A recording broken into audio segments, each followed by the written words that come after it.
All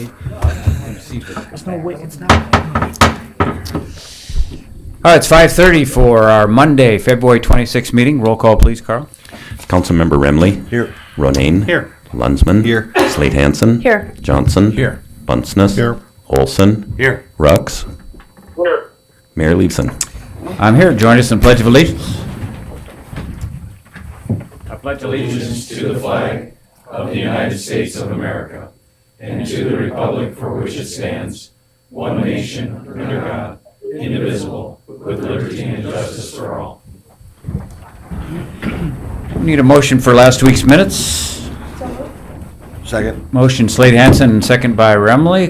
Carl, with one on the phone, we'll need a roll call, please.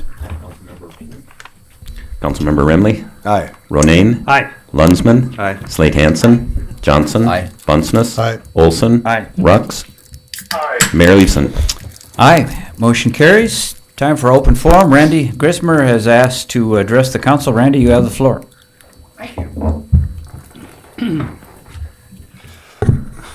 Mr. Mayor, members of the council, I'm here today on behalf of the Event Center Task Force. Earlier in the month,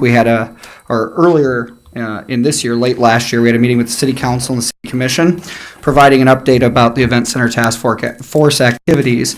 At that point in time, the result of the conversation was that the Event Center Task Force should determine costs for a study or a potential feasibility study and make recommendations to the City Council.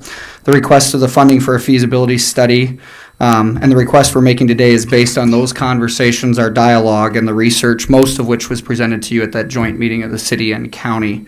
At our last meeting in January, the Event Center Task Force had a motion made which was unanimously supported, and it reads exactly as follows. The Event Center Task Force should request funding of up to $75,000 for a feasibility study to involve the rehabilitation and reuse of existing facilities in the Aberdeen area.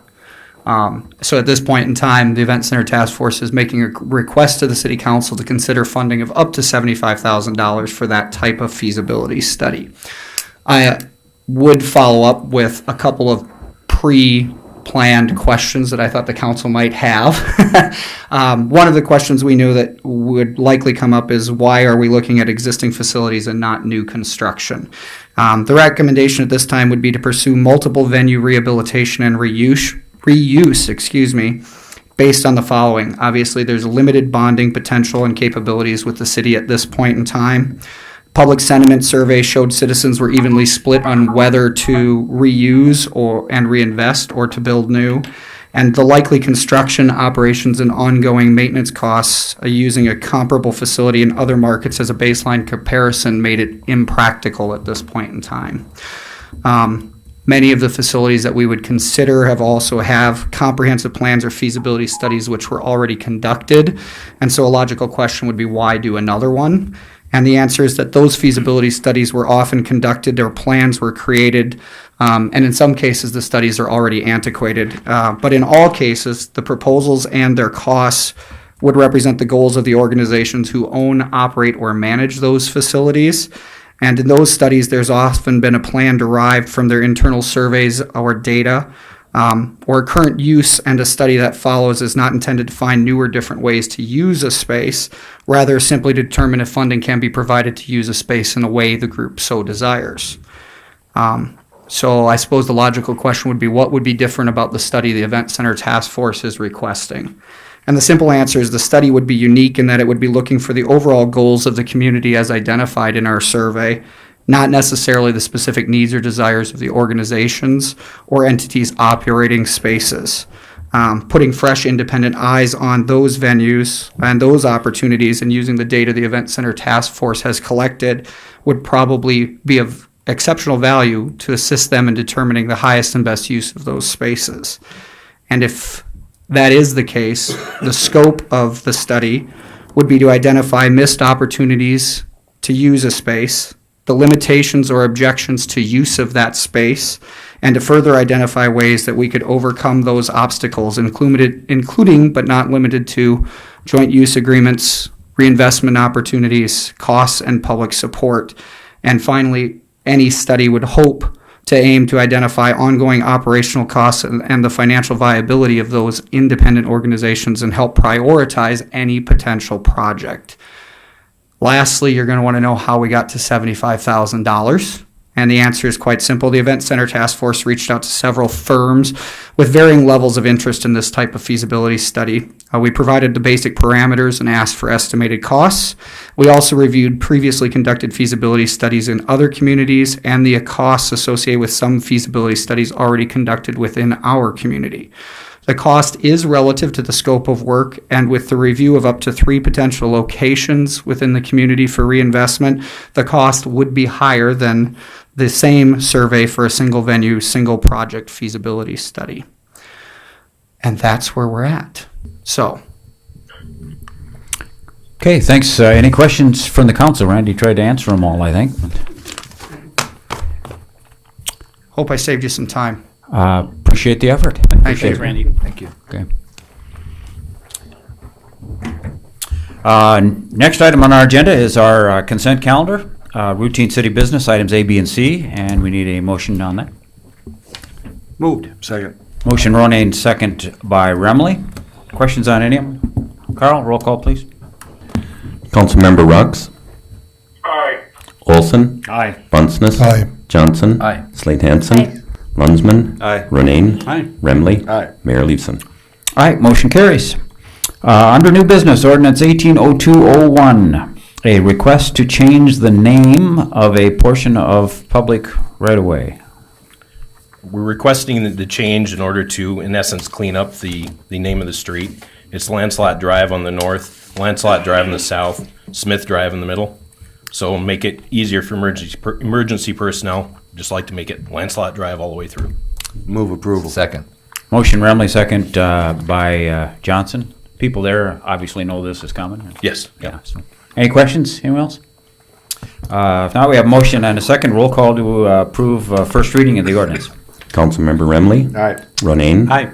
Lunsman. Aye. Slade Hansen. Aye. Johnson. Aye. Bunceness. Aye. Olson. Aye. Ruggs. Aye. Mayor Leveson. All right, motion carries. Next, Gail is here from the Chamber of Commerce leadership class to make a request. Yes, I do have some members of the class that will speak on behalf of the project. All right, good. Well,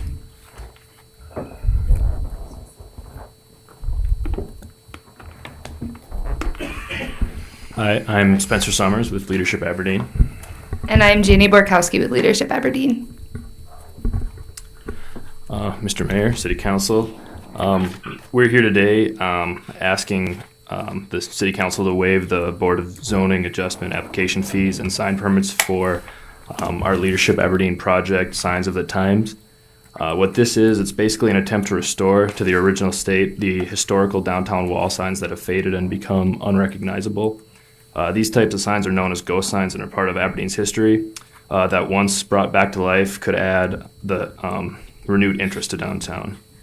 All of the signs being considered for the restoration will require sign permits as well as approval for special exceptions by the Board of Zoning Adjustment. The fee for the sign permits would be $200, and the application fees for the Board of Zoning Adjustments would be $375 for a total of $575. Move to approve. Second. Motion Ronayne and second by Remley. Any questions from the council? If any of you didn't look at what they're actually doing, it's really interesting. So, no other questions?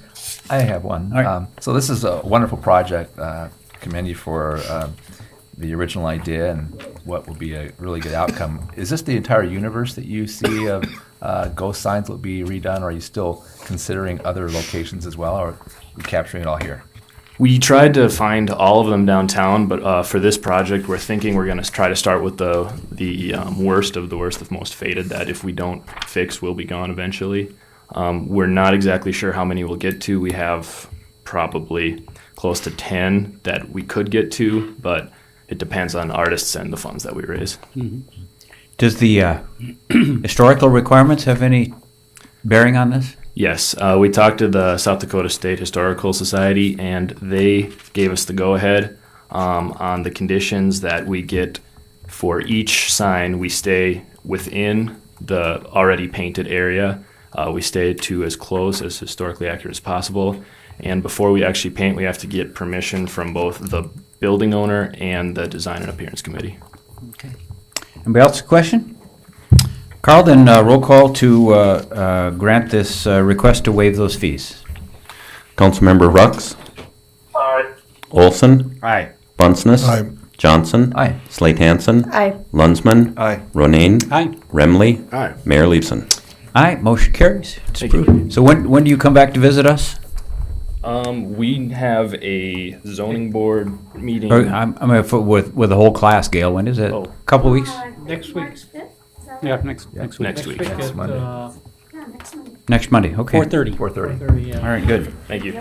Thanks. Gotta read your agenda that you put together then. Next item on the agenda: recommendation on bids for 2018 water treatment sludge removal project. Robin? Oh, there he is. Blended in with the leadership people back there. Yeah, we received 2 bids for the project. The low bid was by Phil Morrison, our previous contractor. It'll be a two-year contract with the option to extend it to 4 years total. So the low bid was at $15.50 a ton. Okay. Move approval. Second. Motion Busness and second by Johnson to approve that bid recommendation. Any questions? Carl? Councilmember Remley. Aye. Ronayne. Aye. Lunsman. Aye. Slate Hansen. Aye. Johnson. Aye. Bunceness. Aye. Olson. Aye. Rux. Aye. Mayor Leveson. Aye, motion carries. Thanks. Bills presented for payment, Wellmark Insurance, $167,500. Bid District Revenue Disbursement, $24.36. Bournes Group postage bill, $42.68. Fuel payment to Fleet Services, $62. UPS charge, $109. Northwest Energy Utilities, $15,627. Direct Automation LLC, IT service for water reclamation, $1,458. South Dakota One Call locating charge, $70. Association of Rural Water, a registration to the meeting by Thorstensen. Water treatment boiler maintenance to Girton Adams Company, $8,216. Utility account refunds, $462. Merchant fee for the finance office paid to ETS, $1,250. Dakota Bank's card processing fee for Parks and Rec, $3,700. A $1,000 card processing fee to Plug and Pay. $1,000 processing fee to Infantech for Parks and Rec. And January occupancy for CVB, $22,095. Moved. Second. Motion Busness, second by Lunsman.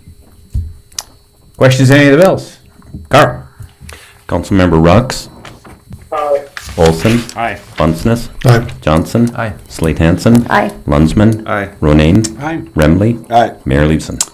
Aye, motion carries. Len? I only have one item this evening. I asked the city engineer to present the 2018 infrastructure projects report, so you would have a good idea what's going to happen this summer as well as this fall. Okay, well, most of you are aware that Thank you. Most of you are aware that the 8th Avenue reconstruction project will be starting here before too long. Plans and specs are out, and we will be doing that bid here in a week and a half or so. You will have that in front of you in 2 weeks. We anticipate start in May, and of course, we always hope to complete by November. Otherwise, we're going to be in trouble. So, projected budget around $3 million. 3rd Avenue resurfacing will be bid here a few weeks down the road, but we want to make sure they're fairly close together so that the bidding climate, if we get one bidder that is successful on one, that they may be able to give us a better price by picking up the smaller project.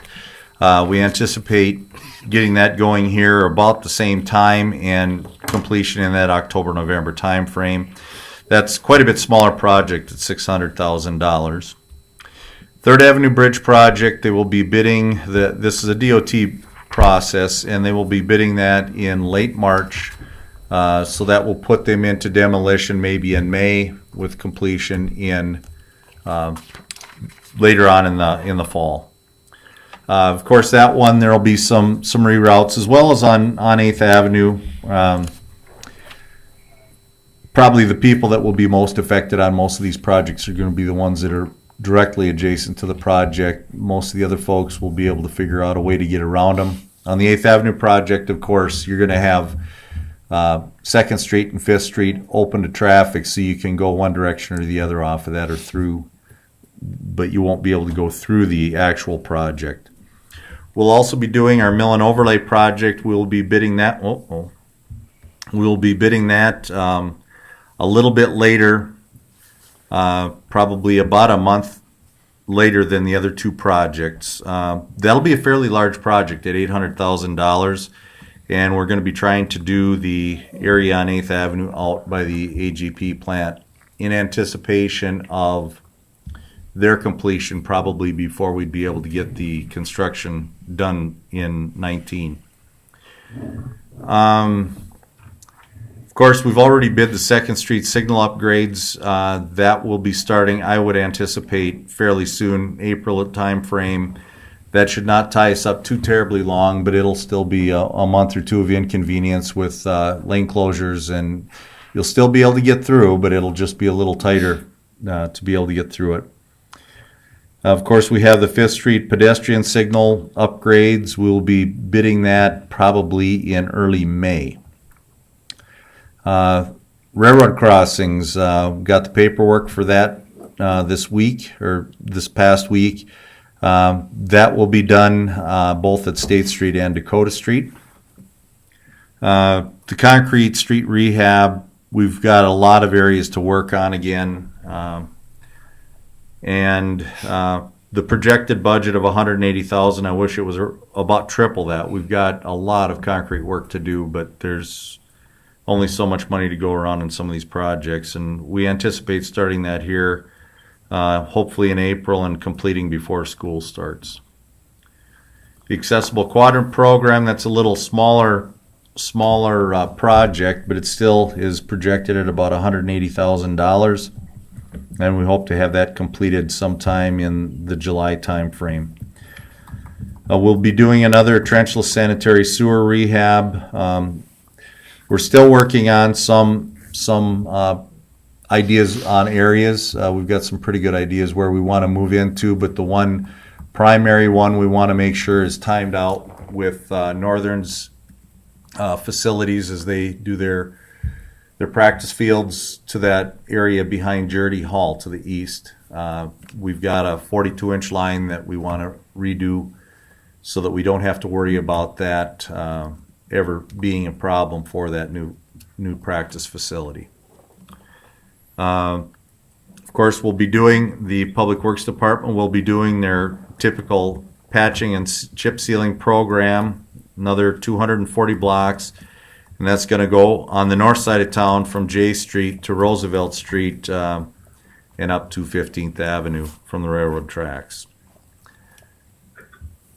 The west side water loop will be bidding here in a few weeks. That particular project will be a summer-long project, and that will be a lot dependent on our weather. But it will be located on the west side of the bypass, 281 bypass. The water main replacement program, we spend approximately $100,000 of our public works funding. That's done in-house with our crews, and that will go all summer long. We try to let all the property owners know during the summer as we're going into their neighborhoods what the inconveniences and the impacts to their property will be. And I guess that takes care of it. Are there any questions? Ellen? Robin, number 9 there, if we could pull that back up, that was the Okay. accessible quadrant. Yeah. We've been doing this for a few years. It's about $180,000 per year. Are we nearing complete saturation of the city to have these ADA compliant corners done? We are Much, much closer, yes. I think, if I remember right, we're down to about 500 quadrants that need to be replaced. We're under 500 now. Bottom line is that once we get the ones done that are not at all compliant, then we'll need to move into the ones that are partially compliant, that do not have the truncated domes. This is all in an effort to make sure that things are up to par with the current standards. And so the likelihood of this ever being completed is minimal. As we continue to grow, we're just going to continue to do more. And as we do a project, we're required by law to take care of those areas within that project boundary. So it's going to be a long time before we actually complete it. Okay. I just wanted to make a quick comment and thank engineering for the work that they did on this so everyone can kind of prepare for the upcoming summer. But this particular announcement, as well as the map, is under the city website under news alert if you want to go and look at it. And so you can see, the various different project areas. Robin did somewhat understate the mill and overlay. We are spending a little bit more than we've spent in the past, but if you were to see the previous projects, actually what's happening with the mill and overlays, it's tying them together where it looks as though it was well organized to accomplish a goal. As opposed to before where it wasn't well organized. But you should know when we do the mill and overlay, we try to divide the projects throughout the community so they're not centralized in one area. Anyone else? That for that. Robin, you might as well bring us up to date on the snow pushing work over the weekend. Well, it went very well, actually, this one over the weekend. We still ended up with over 300 vehicles, which is unfortunate. It's hard to see that many vehicles that just apparently are unaware of what we're doing. And, we're trying our level best. The mayor had an article in the paper on Sunday that tried to illustrate the number of things that are available to people out there so that they can be informed. And all we can do is continue to try to do that publicity and make sure that people are aware of what things are available, what resources are out there. And it did go very well, other than, we'd like to see less vehicles being towed. We're making no money at it. In fact, it's costing the city money as we do it right now. But it's still a necessary thing. And especially where you end up with these back-to-back storms, it won't take long to narrow up those streets. And I've witnessed many of these streets that were so narrow you couldn't get a salt truck through or a blade through or an emergency vehicle through. So, it's a necessary evil, especially in some of those really narrow ones down by Northern. So, other than the paper, what other avenues are we getting the information out? We have it on our website, and if you sign up, once the announcement goes out on our website, you can get either or both an email or a text, or both. We're putting it out on the TV stations, so those crawlers should be going, and we tried to make the announcements before 6 o'clock so that they would be out there. You can also call into our Public Works number at 626-7010. There's a voice message there that will tell you exactly what's going on. The newspaper and radio, public service announcements, they're announcing those all morning. So. Do we have it on the police's Facebook page? This time we didn't. Okay. It was on the weekend, and that's our fault. We didn't get it on there. So. Okay, anything else from anybody before we adjourn? Well, we had the Event Center Task Force here tonight, and we didn't really have any. We don't need to give a response, but I think it would be wise, prudent that we direct the city manager to look into their proposal and come back to us with what we believe should, or what he believes should happen. And so we're moving forward with that. Maybe it's nothing at this point in time, but we should at least take it under consideration and have some kind of report from our administration and the direction that we should go. Okay. Thoughts?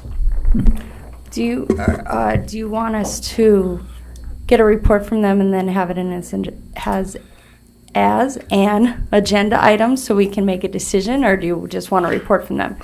Right now, I want a report. I just want to understand where they believe we should go. I have an opinion, but I want to hear from the administration. What kind of time frame do we want? Because that group of people doesn't know whether they should continue to meet or not. So I think we need to give them a time frame as to when we're going to make some kind of decision so they know what to expect. I can't. Does anyone else have an opinion on that? Can you give us something in next week's city manager report to just? Maybe next week, but I know within 2 weeks All I right. could probably have some type of report for you. Okay. All righty. Good. I have to correct myself, we did get it on our website. Okay. The only mistake you made was thinking you made a mistake. Anyone else? Move to adjourn. Motion, Bunsen, second by Johnson to adjourn. All in favor, say aye. Aye. We're adjourned.